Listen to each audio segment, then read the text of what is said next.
Hai guys, kami mahasiswa semester 1 Prodi Pendidikan Guru Sekolah Dasar Universitas Flores akan menjelaskan materi tentang sistem peredaran darah pada manusia.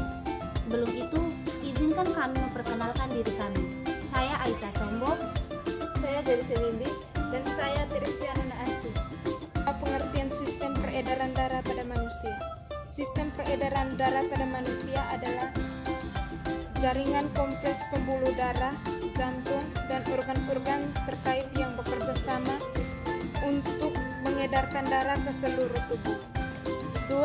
Fungsi sistem peredaran darah pada manusia. Sistem peredaran darah manusia tentunya memiliki beragam fungsi yang mendukung tubuh untuk menjalankan aktivitas sehari-hari.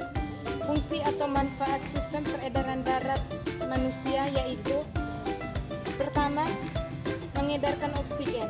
Sistem peredaran darah membawa oksigen dari paru-paru ke seluruh tubuh. Yang kedua, mengedarkan nutrisi. Darah membawa nutrisi seperti glukosa ke sel-sel tubuh untuk produksi energi. Yang ketiga, mengeluarkan limbah.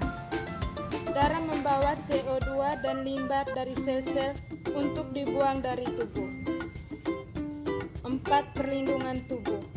Sel darah putih berfungsi untuk melawan infeksi dan penyakit. Kelima, menjaga suhu tubuh. Relasi suhu tubuh dengan mengatur aliran darah ke kulit dan organ internal. 6. Mengedarkan hormon. Darah mentransportasikan hormon ke berbagai organ dan jaringan untuk mengatur fungsi tubuh. 7. Mengatur tekanan darah. Sistem peredaran darah juga berfungsi untuk mempertahankan tekanan darah yang tepat untuk menjaga siklus darah yang sehat. 8. Memulihkan luka. Darah membantu dalam proses penyembuhan dengan membawa faktor-faktor pembekuan ke area luka. Yang ketiga, organ peredaran darah pada manusia. Jantung. Jantung adalah organ berbentuk seperti pompa yang berfungsi memompah darah ke seluruh tubuh. Jantung seperti mesin yang mendorong darah agar beredar terus-menerus. Ketika jantung berkontraksi, ia memompah darah kayak oksigen ke arteri utama atau aorta untuk disebarluaskan ke seluruh tubuh. 2. Pembuluh darah. Pembuluh darah mencakup arteri, vena, dan kapiler. Arteri membawa darah kaya oksigen dari jantung ke seluruh tubuh. Vena membawa darah kembali ke jantung setelah oksigen digunakan oleh sel-sel tubuh. Kapiler adalah pembuluh darah kecil di mana pertukaran oksigen dan nutrisi terjadi di antara darah dan sel-sel tubuh. Darah. Darah adalah cairan yang mengalir melalui pembuluh darah. Darah mengandung sel darah merah yang mengangkut oksigen, sel darah putih yang melawan infeksi, dan platelet yang membantu dalam pembekuan darah.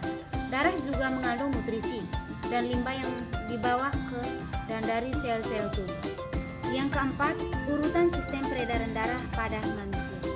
Sistem peredaran darah terdiri dari beberapa sistem, yaitu 1. Sistem peredaran darah kecil. Sistem peredaran darah kecil disebut juga dengan nama sistem peredaran darah pulmoner.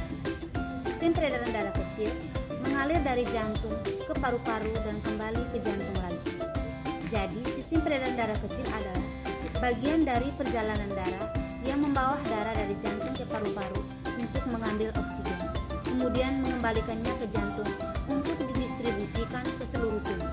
Proses ini memungkinkan tubuh untuk mendapatkan oksigen yang diperlukan untuk berfungsi dengan baik.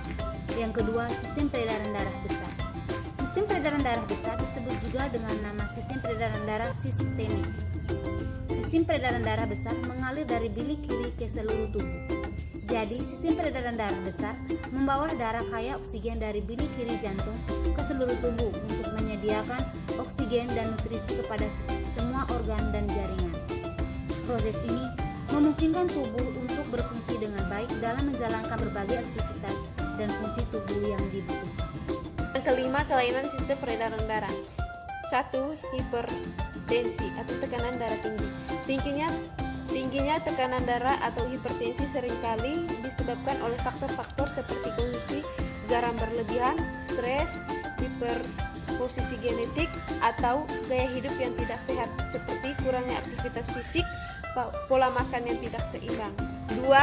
Aterosklerosis atau penumpukan plak pada pembuluh darah.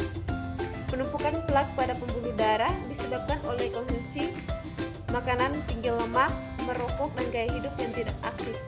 Lemak yang terakumulasi dalam arteri dapat membentuk plak, menyempitkan aliran darah, dan meningkatkan risiko masalah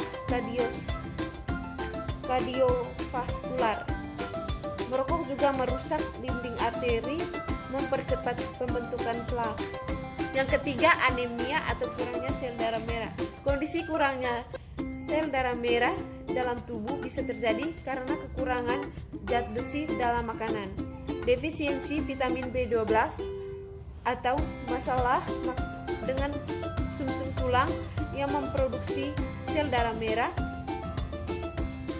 Zat besi dan vitamin B12 penting dalam produksi sel darah merah, sehingga kekurangan keduanya dapat menyebabkan anemia. Trombosis atau pembekuan darah abnormal. Pembekuan darah abnormal dapat disebabkan oleh cedera, kelainan pembekuan darah, atau kondisi medis tertentu seperti penyakit pembekuan darah. Faktor risiko seperti pola hidup tidak sehat dan riwayat medis dapat mempengaruhi kemungkinan terjadinya trombosis. Gagal jantung. Gagal jantung seringkali disebabkan oleh faktor-faktor seperti serangan jantung sebelumnya, hipertensi yang tidak terkontrol, atau penyakit jantung lainnya. Serangan jantung dapat merusak jantung, mengurangi kemampuannya memompa darah, dan memicu gagal jantung. Varises atau pembuluh darah vena yang membengkak. Pembuluh darah vena yang membengkak dapat disebabkan oleh faktor genetik, kehamilan, atau berdiri terlalu lama. Tekanan tambahan pada pembuluh darah vena seperti yang terjadi selama kehamilan atau berdiri dalam jangka waktu yang lama dapat menyebabkan pembengkakan dan varises. Stroke atau gangguan aliran darah ke otak. Gangguan aliran darah ke otak seringkali disebabkan oleh pembuluh darah yang tersumbat atau pecah di otak. Tekanan darah tinggi dan penyakit pembuluh darah menjadi faktor risiko utama untuk terjadinya stroke. Pembekuan darah atau koagulasi darah yang berlebihan. Pembekuan darah yang berlebihan atau koagulasi darah yang berlebihan dapat disebabkan oleh kelainan genetik, penggunaan obat-obat tertentu, atau kondisi medis tertentu. Kelainan genetik dalam sistem pembekuan darah atau penggunaan obat-obatan antikoagulan dapat meningkatkan risiko pembekuan darah yang berlebih. Sekian penjelasan materi dari kelompok kami. Kurang dan lebihnya mohon maaf.